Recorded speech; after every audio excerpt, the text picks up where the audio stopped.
Okay, students, you guys are going to learn how to use some of the features of the brush tool today. You go up to File.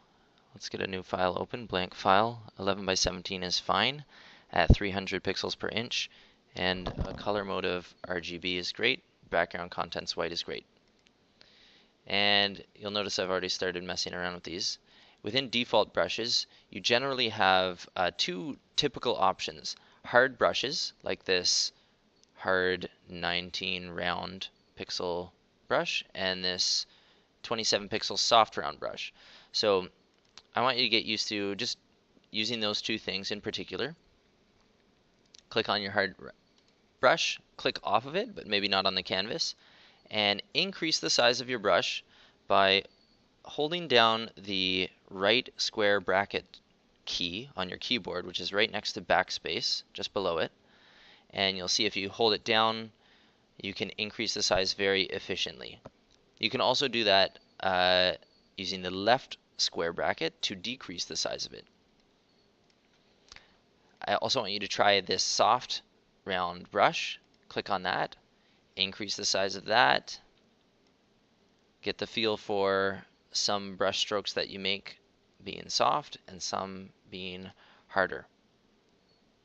So there you've just learned hard, soft brushes and how to efficiently increase the size of it with the square brackets.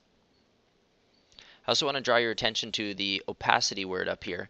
If you click and drag on opacity, you can change the amount of solidness of your brush strokes. So if I am using my hard brush and I have an opacity of, let's say, something around 50%, and I make a stroke, you're going to see through it a little bit. So it's like the power of the opaqueness of the paint that you're applying to it. Now the cool thing about that is that you can overlap and get deeper levels of gray if you're using black in those areas where it crosses over. So use transparent or opacity wisely, and you can get some really great effects of blending and soft details as you work. If you want to work particularly in an advanced way, you can have different kinds of brush dynamics. So you can change the roundness of your brush so it's more calligraphic, like you're doing calligraphy.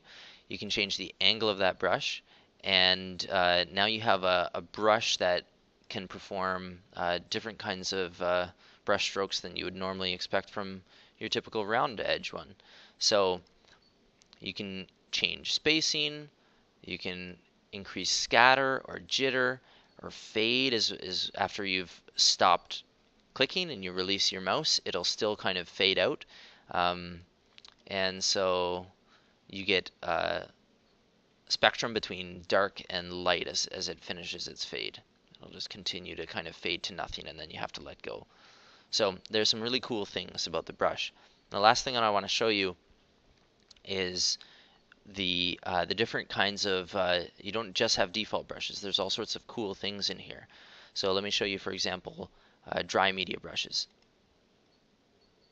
You can try these and experiment, whichever kind that you like, but if I increase the brush size and change my color to white, you can see the different kinds of effects that you can achieve. So let's get scatter off there. Change the spacing up a bit, and you can get all sorts of effects that imitate natural artistic processes like dry media on paper, or there's some really cool wet media ones too. This one's particularly cool, and some of these look really cool even if you if you don't use them as brushes, if you just use them as like simple click mechanisms.